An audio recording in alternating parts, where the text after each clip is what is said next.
हमारे भारत देश का गौरव, हमारे दिल्ली का लाल किला, जिस पर गणतंत्र दिवस और हमारे स्वतंत्रता दिवस के समारोहों पर तिरंगा के रंग से नहाता हुआ यह लाल किला सायंकालीन जब यह अपने लाइटों को उकेरता है या हमें दिखाता है या प्रदर्शित करता है, या उसके दीवारों पर जो लाइट लगाई गई है वो जब हम देखते हैं तो हमें मुगल कालीन इतिहास का उद्बोधन होने लगता है। और लाल किला अजमेरी गेट साइड से आप 20 रुपया प्रति व्यक्ति देकर आप ऑटो द्वारा या ई रिक्शा द्वारा पहुंच सकते हैं, स्वयं के साधन से भी पहुंच सकते हैं। तो आइए देखते हैं। हमारे पीछे आप लाल किले की दीवार देख रहे होंगे, ये दिल्ली का लाल किला है और लाल किले में प्रवेश का शुल्क 50 रुपया प्रति व्यक्ति है और साथ ही साथ 30 रुपये म्यूजियम का भी है। तो चलिए लाल किला आपको दिखाते हैं। दिल्ली गेट के तरफ से जब किले की तरफ आगे बढ़ेंगे तो ये सुनहरी मस्जिद आती है और ये मस्जिद अपने आप में दर्शनीय स्थल है, जरूर देखने का प्रयास करिए।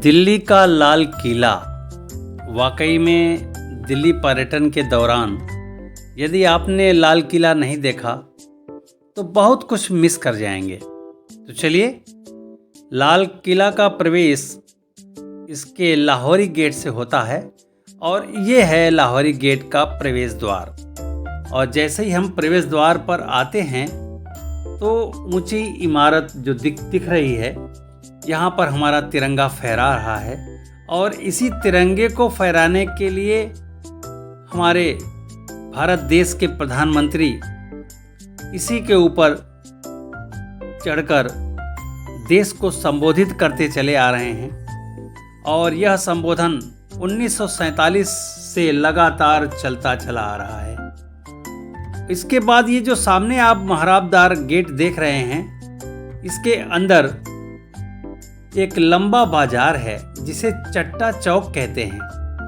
जिसकी दीवारें दुकानों से कतारबद्ध तरीके से सारी दुकानें हैं इसके अंदर। और ये चट्टा चौक शाहजहां का दिया हुआ एक नाम है, जहां उत्तर से दक्षिण की तरफ ये सड़क इस चट्टा चौक को काटती है और किले को सैनिक एवं नागरिक महलों को भी आपस में ये बांटती है। तो इस तरह सड़क का दक्षिणी छोर दिल्ली गेट पर है और अभी आप चट्टा चौक की दुकानों का अवलोकन कर रहे हैं। ये दुकानें आप देखिए, फिर इसके बाद हम आपको ज्वाइन करेंगे और फिर आगे की बीथिका के बारे में आपको बताएंगे।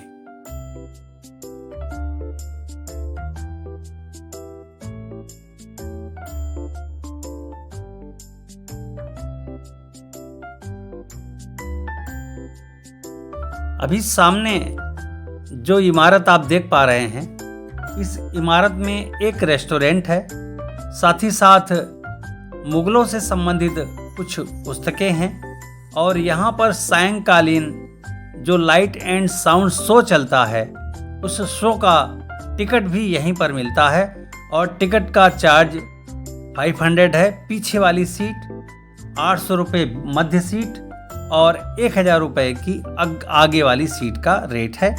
और ये सायंकाल 6 बजे से 7 बजे हिंदी में और 7 से 8 अंग्रेजी में चलता है, नित्य चलता है।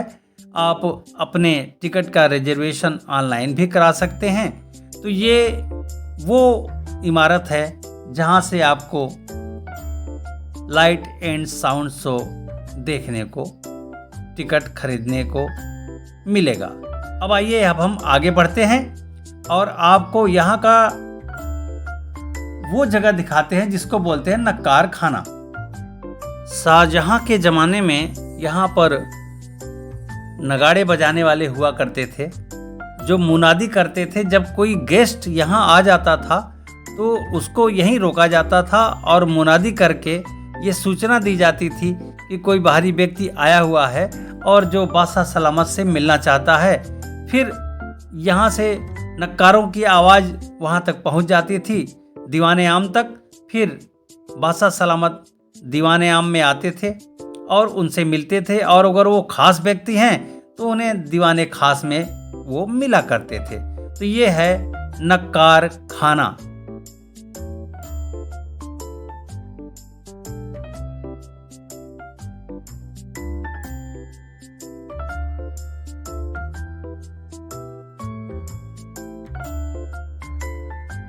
इस रास्ते से जो सामने आप देख रहे हैं ये म्यूज़ियम है।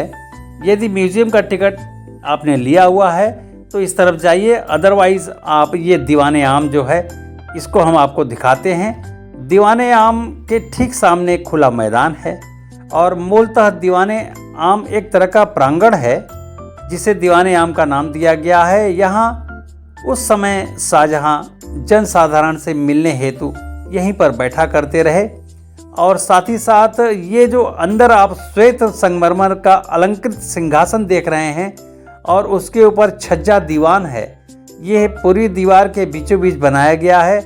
यह बादशाह के लिए बना है और सुलेमान के राज सिंहासन की ये हूबहू नकल है। तो ये अभी जो आप देख रहे हैं इस जगह का नाम है दीवाने आम।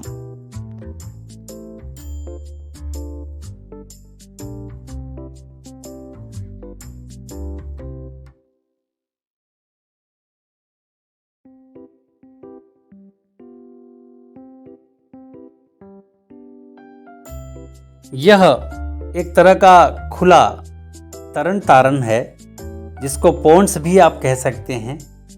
और जैसा कि पवित्र पुस्तक कुरान में वर्णित है कि यदि पृथ्वी पर कहीं जन्नत है तो यहीं है, यहीं है, यहीं है। इसी के अनुरूप ये सामने जो रंग महल है और इसी रंग महल के नीचे नहरे बहिश्त नाम से यमुना के जल को रहट द्वारा ऊपर लाया जाता रहा, और यहाँ पर यह मंडप जो दिख रहा है आपको इसे नहरे बहिश्त कहते हैं। और ये सभी कक्षों में होते हुए यहाँ यमुना का जल नहाने के लिए सामने इस पोंड तक जाता रहा है। और इस पोंड्स के ऊपर जो आप श्वेत रंग का यह महल टाइप का देख रहे हैं इसे रंग महल बोलते हैं। और रंग महल के ठीक बाद यह श्वेत संगमरमर का जो स्ट्रक्चर है इसे दीवाने खास कहा जाता है। ये दीवाने खास लोगों के लिए है। आइए इसके बारे में जानते हैं। हमारे पीछे जो इमारत देख रहे हैं ये रंग महल है, और ये जो देख रहे हैं ये दीवाने खास है। रंग महल की स्थिति बताऊं मैं कि रंग महल में जो विदेशी मेहमान आते थे तो उनके मनोरंजन के लिए नाच गाने की व्यवस्था होती थी। और रंग महल के नीचे नहरे बहिश्त जो यमुना का पानी रहट द्वारा ऊपर लाया जाता था वो इसके नीचे अंडरग्राउंड करके स्टोर किया जाता था, और वही पानी की सप्लाई पूरे लाल किले में हुआ करती रही। तो ये एक जल विन्यास है और साथ ही साथ रंग महल। अब आइए यहाँ से आगे आपको लिए चलते हैं। ये हमारे सामने अभी आप श्वेत रंग का ये महल जो देख रहे हैं इस महल का नाम है खास महल। इसमें शाही कक्ष बने हैं और इसमें राजसीय शयन कक्ष, प्रार्थना कक्ष और एक बरामदा, साथ ही साथ मुसम्मन बुर्ज भी बना है। इस बुर्ज से बादशाह जनता के दर्शन देते थे। साथ ही साथ इसके जस्ट आगे दीवाने खास जो राजा का एक मुक्त हस्त सुसज्जित निजी सभा कक्ष था, जहां सचिव और मंत्रिमंडल और सभासदों के बीच में बैठकर और अपने राजकीय कामकाज को वो किया करते थे। और इसमें सोने के पर्त मड़ी हुई हैं और बहुमूल्य रत्न भी इसमें जड़े हुए हैं। और इसके जस्ट आगे अभी हम आपको लिए चलेंगे, इसी के ठीक पीछे एक जगह है जिसे हम हमाम कहते हैं, यानी कि राजकीय स्नानागार। यह तुर्की शैली में बना है और आज ये बिल्कुल ठीक इसी बिल्डिंग के पीछे है। अभी हम लिए चलते हैं आपको। और उस हमाम में संगमरमर के मुगल अलंकरण और रंगीन पाषाण भी इसके अंदर बने हुए हैं। तो चलिए इस खास महल और दीवाने खास से अब हम आपको हमाम की ओर लिए चलते हैं।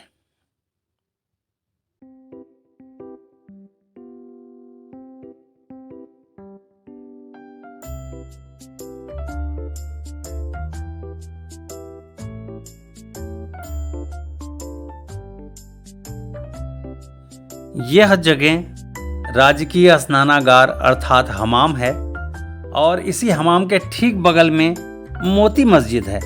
मोती मस्जिद सन 1659 में बनाया गया और यह औरंगजेब का एक निजी मस्जिद रहा है। और यह 3 छोटी गुंबद वाली तरासे हुए श्वेत संगमरमर से निर्मित है और इसका मुख्य फलक 3 मेहराबों से युक्त है एवं आंगन में उतरता हुआ जहां फूलों का मेला है इसके अंदर। तो ये है मोती मस्जिद। चलिए इसके आगे अब हम आपको लिए चलते हैं हयात बख्श बाग। ये सारा का सारा जो बड़ा सा प्रांगण और गार्डन जो दिख रहा है इसका नाम है हयात बख्श बाग।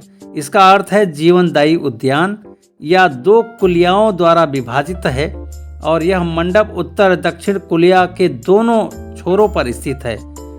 एक तीसरा बाद में अंतिम मुगल सम्राट बहादुर शाह जफर द्वारा 1842 में बनवाया गया। ये दोनों कुलियाओं के मिलन स्थल के केंद्र में वो बना है। तो ये जो आप इमारत देख रहे हैं ये बहादुर शाह जफर द्वारा 1842 में इसको बनवाया गया था। तो यहाँ से अब किले का काफ़ी कुछ हमने आपको दिखाया है। अब हम आपको उस बीथिका की ओर लिए चलेंगे जिसे म्यूजियम कहते हैं। और ये सारे बाग का नाम हयात बख्श बाग है। ये बाग है पूरा का पूरा और इसी के ठीक पीछे नई बिल्डिंग जो बनी हुई है वो म्यूजियम है। इस सामने ये म्यूजियम है और इसी म्यूजियम में क्रांतिवीर मंदिर, क्रांतिवीर म्यूजियम, रानी लक्ष्मीबाई म्यूजियम और हमारे नेताजी सुभाष चंद्र बोस का म्यूजियम आदि आदि म्यूजियम है। और ये पोस्ट ऑफिस की कुछ बीथिका है जो हमारे लक्ष्मीबाई को समर्पित है। तो चलिए इसके बारे में थोड़ा बहुत जो भी जानकारी हमारे पास उपलब्ध है हम बताने का प्रयास करते हैं। हमारे पीछे नई बिल्डिंग आप देख रहे हैं। इस नई बिल्डिंग में क्रांति के हमारे जो भी वीर सपूत रहे उनके लिए बीथिका है। पीछे वाली रानी लक्ष्मीबाई को लेकर है और उसके पीछे नेताजी सुभाष चंद्र बोस का है। और इस तरह से जो नई बिल्डिंग आपको दिख रही है सारी की सारी म्यूज़ियम है और पैसा वसूल है। लेकिन एक चीज़ ध्यान रखिए 5 बजे म्यूज़ियम बंद हो जाता है। तो यदि आप 5 बजे के आसपास आएंगे तो म्यूज़ियम में आपको एंट्री नहीं मिलेगी। लाल किला के बारे में जितना कहा जाए उतना कम है। फिर भी लाल किला के कुछ विशिष्ट बातें अभी रह गई हैं और हमारा मन कर रहा है कि आप लोगों के बीच उपस्थित होकर लाल किला की वो सारी बातें हम आपको बताएं जो इतिहास के पन्नों में दर्ज है। तो आइए लाल किला के बारे में आपको बताते हैं कि लाल किला हमारे इतिहास के पन्नों में किस तरह से दर्ज है। मित्रों, दिल्ली के ऐतिहासिक किला जो पुरानी दिल्ली के इलाके में स्थित है लाल बलुआ पत्थर से निर्मित है और इसका नाम लाल किला इसीलिए पड़ा क्योंकि यह लाल रंग का पत्थर जो इसमें लगा हुआ है और दूर से ही ये लाल रंग दिखाई देता है। इस ऐतिहासिक किले को 2007 में यूनेस्को द्वारा विश्व धरोहर की सूची में शामिल किया गया। भारत की राजधानी दिल्ली में स्थित लाल किला देश की आन बान शान और देश के आज़ादी का प्रतीक है। साथ ही साथ मुगल काल में बना ये ऐतिहासिक स्मारक विश्व धरोहर की सूची में शामिल होने का गौरव इसको प्राप्त है। लाल किला का सौंदर्य, भव्यता और आकर्षण देखने के लिए पूरी दुनिया से लोग आते रहते हैं और इसकी शाही बनावट और अनूठे वास्तुकला की प्रशंसा सभी करते हैं। यह शाही किला मुगल बादशाहों का न सिर्फ राजनीतिक केंद्र रहा वरन यह औपचारिक केंद्र भी हुआ करता था जिस पर करीब 200 सालों तक मुगल वंश के शासकों का शासन यहाँ से चलता रहा। देश के जंगे आज़ादी का यह जीता जागता नमूना है और साथ में सृजनात्मकता और सौंदर्य का यह अनुपम उदाहरण भी है। 1648 ईस्वी में यह लाल किला बनकर तैयार हुआ, जो लगभग 250 एकड़ जमीन में यह फैला हुआ है। भव्य किला मुगल राजशाही और ब्रिटिशर्स के खिलाफ गहरे संघर्ष की दास्तां ये हमें बयान करता है। वही भारत का राष्ट्रीय गौरव माने जाने वाला यह किला बेहद दिलचस्प है। 1947 में भारत के आज़ाद होने पर ब्रिटिश सरकार ने इस परिसर को भारतीय सेना के हवाले कर दिया। तब से यहाँ सेना का कार्यालय बना हुआ है और 22 दिसंबर 2003 को भारतीय सेना ने 56 साल पुराने अपने इस कार्यालय को हटाकर लाल किला को खाली कर दिया। साथ ही साथ समारोह में पर्यटन विभाग को यह किला सौंप दिया गया और समारोह में रक्षा मंत्री जॉर्ज फर्नांडिस जी ने सशस्त्र सेनाओं के इतिहास लाल किला से जुड़ा होने का एक जीता जागता प्रमाण उन्होंने दिया और इस विरासत को देखने के लिए पूरी दुनिया आएगी, ऐसा उन्होंने कहा। मुगल शहंशाह शाहजहां ने 1638 ईस्वी में इसके बनवाने का कार्य शुरू किया और लगभग इसी समय आगरा में अपने स्वर्गीय पत्नी के याद में ताजमहल का भी बनवाना उन्होंने शुरू किया था और उसके जो इंजीनियर रहे उन्होंने इस लाल किला के प्राचीर को अपने या शाहजहां की इच्छाओं के अनुकूल उन्होंने बनाया। 1739 में फारस के बादशाह नादिर शाह ने यहाँ अटैक किया और अटैक के दौरान यह किला उनके कब्जे में आ गया और यहाँ से स्वर्ण मयूर सिंहासन वो उठा ले गए और बाद में ईरानी शहंशाहों का वो प्रतीक आज भी बना हुआ है। 1857 के गदर के बाद ब्रिटिश सेना ने लाल किले पर नियंत्रण कर लिया। तो एक छोटा सा प्रयास मेरा ये रहा कि हम आपको लाल किला के बारे में कुछ बताने का प्रयास करें। तो वाकई में लाल किला हमारे देश का गौरव और हमारे भारत का यह ताज है और यहाँ पर गणतंत्र दिवस समारोह हर वर्ष मनाया जाता रहा है। तो इन्हीं शब्दों के साथ आइए, जय हिंद। लाल किला, इसको अपना नाम इसके लाल बलुआ पत्थर के प्राचीर और दीवार के कारण इसको मिला। यही इसकी 4 दीवारी बनाती है और एक दीवार लगभग 2.5 किलोमीटर लंबी है और नदी के किनारे से इसकी ऊंचाई 60 फीट यानी कि 16 मीटर है और शहर की ओर से इसकी ऊंचाई 35 मीटर यानी कि 110 फीट है। इसके नापजोख करने पर ज्ञात हुआ कि इसकी योजना एक 82 मीटर के वर्गाकार ग्रिड अर्थात चौकोर करके बनाया गया है।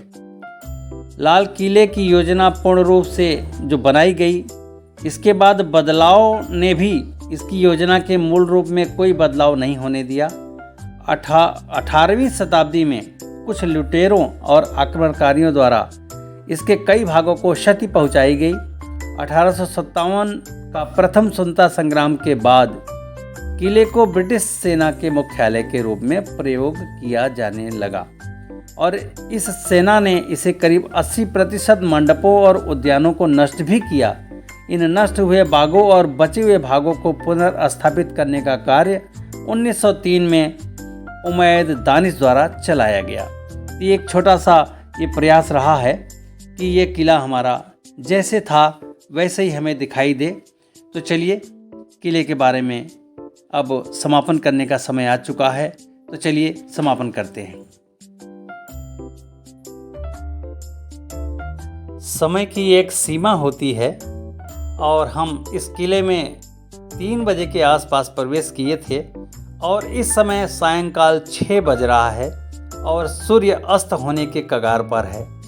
तो इस तरह से अब हम लाल किला से विदा होते हैं और इसी लाल किला जो हमारे पीछे आप देख रहे हैं, यहीं पर हमारे देश के प्रधानमंत्री जी यहाँ पर देश को हमारे स्वाधीनता दिवस पर सबको संबोधित करते हैं और नई नई परियोजनाओं के बारे में हमें बताते हैं, देश कैसे चलेगा और हमें अच्छा खासा गौरवान्वित करने वाले संदेश भी हमें देते हैं। तो इस तरह से ये हमारा दिल्ली का लाल किला, आपने हमें समय दिया, इसके लिए बहुत बहुत धन्यवाद। जय हिंद।